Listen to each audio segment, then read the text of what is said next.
What's up, family? Super Mike. Just doing something real quick. I just want to know. I need to start posting more videos more often, but I'm trying to learn business and do some stuff. But I like to be inspired. I'm going to speak on the Nick Cannon situation. This is very important. It's a lot of us don't understand that there's a battle. There's a battle going on. And especially for Black America, but really it's the planet of indigenous people. Black America is the first group to be released or to be what's called freed up or educated with the new knowledge that will run society. And it's not for everybody to understand that, but the bottom line is, if you notice, to me, the Nick Cannon situation, it reminds me a lot of what happened like 1994 with Arsenio Hall. Who all remembers that? If you look up Arsenio Hall and Vice Minister Farrakhan. So if it wasn't for Arsenio Hall, the Million Man March, the first Million Man March, it would have been harder to put on. And Arsenio Hall made a big sacrifice of his career. But that sacrifice will live forever. You know what I'm saying? Really. That sacrifice that Arsenio Hall made puts him in history books forever. It really does. But he, at that time, it looked like a foolish move. It didn't look smart. Just like a lot of things that Martin Luther King did. A lot of things that the civil rights people did, or a lot of things when slaves ran away. The enemy is such a masterful psychologist. We got to be very, very careful. Real careful on how we judge moves. Now we can judge moves. I mean, we got to survive, and our opinions are our opinions. That's cool, and nothing wrong with that. But just sometimes be careful. Just just have your opinion, but still watch, because you have to understand, historically, no group loses forever unless they are genocided. Now, it doesn't look like they're going to be able to genocide completely Black America. And in fact, it looks like white America is on a way to genocide faster than we are. So we need to understand that we're not going to be losing forever. In fact, we're on our winning trajectory. We are literally on the foundation of our winning season. And this is the reason why, some of y'all, we love you. And it's good that some of us been trained, because a lot of us, we want to leave our people behind. And I know it sounds crazy. We may have to oppose some of y'all in this season, but some of our people, a lot of our people, when the push comes to shove and this situation gets super hot, it's starting to heat up. But when it gets real hot, a lot of the people who thought they would reject us radicals or radical thinkers or independent sovereign type people, y'all we're gonna grab y'all up. We're gonna get you. And if we don't get you, we'll get your genes, we'll get your children, because that's what we're here for. We're here for the long game. And now, to bring this back with Nick Cannon, and the reason why I paralleled him with Arsenio Hall is because Arsenio Hall made that sacrifice because he wanted his manhood in Hollywood. He wanted to bring Minister Farrakhan on it. He has money. He worked hard. Why should he listen to some other group of people tell him who to invite on his show? That's manhood. If you look at people like Terry Crews or, Patrice Cullors and Black Lives Matter, or people that's like Jamil Hill. These, and yeah, Stephen Smith, or what is this other fucker's name? All of these sports, these entertainer talking heads. These people, they pay to dismiss they need black faces to diss our side, to keep the people confused, because they don't want to come out and handle it themselves. The Minister Farrakhan, Nation of Islam, and all of us who study, we invite these people to come in public, bring your facts, bring your best attorneys, your best lawyers, your best debaters, bring their facts, we'll have our facts, and publicly we'll have a series of public conversations to see who is lining up with facts and who's not. They refuse that because I guess we're not, they feel like they don't have to because we're nothing, right? So we're going to keep teaching what we're teaching, because we know the facts are on our side. Eventually, as our power grows, we will be able to force our will. And that's what you're seeing. So Nick Cannon decided to, first of all, Nick Cannon is, he makes some mistakes. So what? And that's what I'm saying. Like, some of us, because some of us make few little mistakes. I mean, whatever. But overall, he's a good, solid brother. We're not going to agree with every single thing, every single position somebody comes out with. And we'll just speak on the part that we disagree, but we don't hate people. Even like Jamil Hill and the coons out here. We might have to oppose you because right now you're being coons. Or when I say coons, I mean traitors. These people intentionally know they undermine. They don't really believe their position. They literally undermine because they think they want to be on the side of the perceived winner. They think they're going to get extra benefits for supporting the enemy. And that right there, to me, if you don't know about the history or you don't know about a situation, just look at it. Just chill out and look at it and observe. But the point is, with Nick Cannon, he invited Professor Griff on, the Jewish community. Well, and I say Jewish, and I know what I mean, not Jews, but Jewish. And then they're not Hebrew.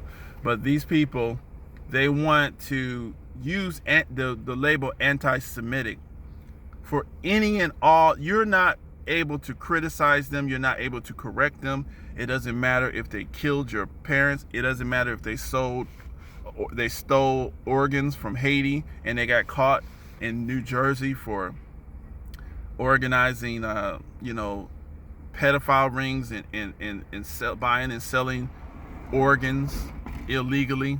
It doesn't matter if they are the ones that invented this curse of Ham, the Hamitic myth that makes it say that in religion that, black skin is a curse because you've seen Noah's drunkenness, his son, and so he cursed them with black skin, which is a lie. It doesn't matter. This is ancient history. It doesn't matter if they're the ones that invented the term Negro as a slur, talking about that we look like dead bodies. It doesn't matter that they, were a big part of stealing our money with the Atlantic slave trade. It doesn't matter that they're a big part of stealing our current entertainment industry, people's money. It doesn't matter if this is the same, this particular group, not every single Jewish person. It's not every single Jewish person. Nobody's every single person. There's a lot of very good people who are Jewish people. But these people who are not good, they always try to blanket themselves and hide themselves and use the whole term as if we're attacking every single person. We're attacking those people who did these things, and they just happen to be from this particular community.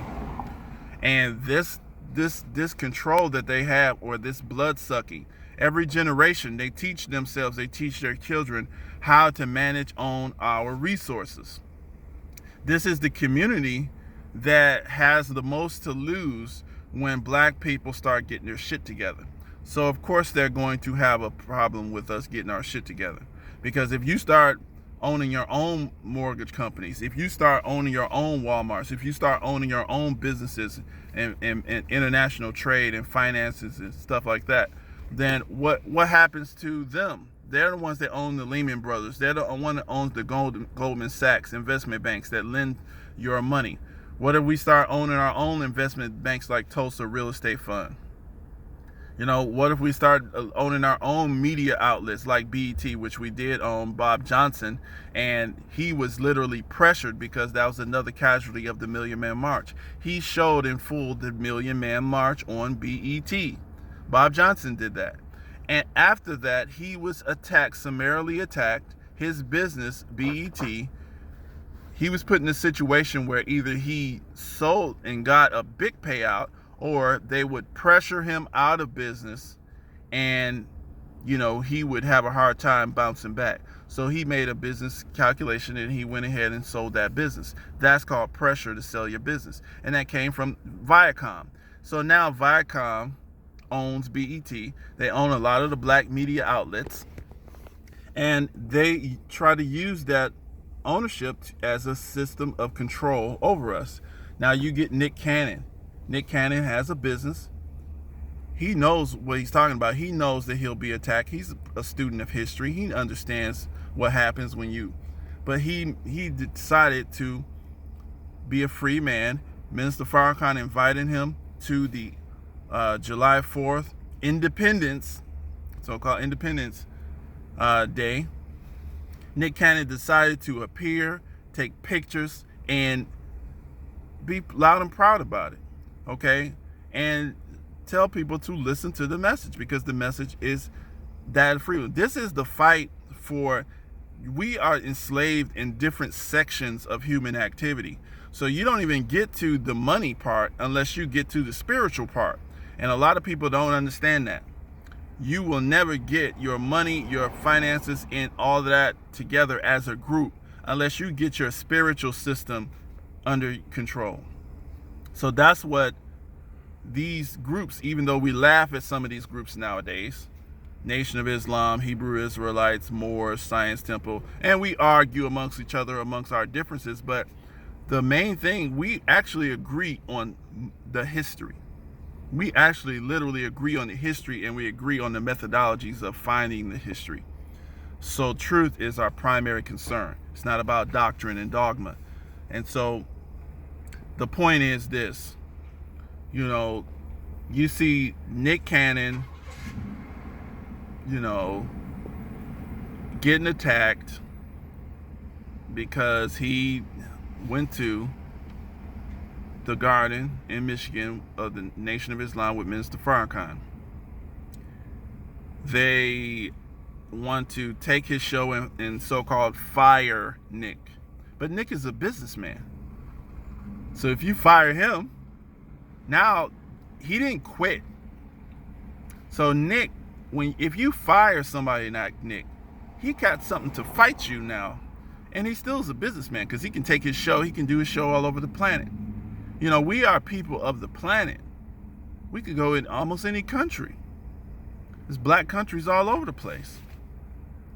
So, you know, the point is, now Nick has a legal claim. He has and he's not a sellout, so he has the community behind him. His fight energizes us. This gets us active, and it exposes who the people are who behind the scenes manipulate our folks. And like I said before, this is some serious psychology. You're not going to just look at this straightforward and understand this whole thing. And if you're not somebody who understands or cares about this little religious stuff and the history and the real Jews and all these type of things, you're not going to understand it. Don't worry about it. Just look, just observe, or check it out. See what the deal is. Start looking at it. Understand what people are talking about. Why do people make these claims? You know, there's YouTube out there. There's some history. Some of it is misunderstood, but guess what? You know, that could be important to understand, because this is rooted in religious, spiritual stuff, And for those people who think religious, spiritual stuff is a waste of time, this is a prime example why, if you do not understand this kind of science, it really is a spiritual science. If you don't understand spiritual science, the effect of it on human populations, this is not some kind of mumbo jumbo doctrine. Religious, spiritual systems have an effect on human development. If you don't understand how that works, you're going to be lost, and you're going to think everything is a waste of time, even though billions and trillions of dollars are moved based on these type of decisions. And if that's what's happening, you got Minister Farrakhan. He is literally taking the place of the Pope. Well, he's the Pope, the place that the Pope of Rome is put in here. This is where Minister Farrakhan is put. And that's how it works. And that's what y'all looking at. And so I'm just giving y'all some things to just think about. Like, comment, share. Tell me what you think. I stand with Nick Cannon. Hashtag no anti-black racism. I stand with all the knowledgeable people. And like I said before, if you don't understand this kind of stuff, I understand. But some of y'all, we just gonna have to take y'all because y'all believe that the enemy will keep winning forever. And who knows? Nick might suffer a little loss here, but this is overall, it's a win in history. It's a win for us, and it puts us further ahead. The history, it exposes the enemy, because the more they have to work in order to put down, this is called a spiritual rebellion. We don't accept them as the people of God. We are the people of God. We are the real children of Israel. And that there's a lot loaded in that. So anyway, peace. I stand with Nick Cannon. Peace.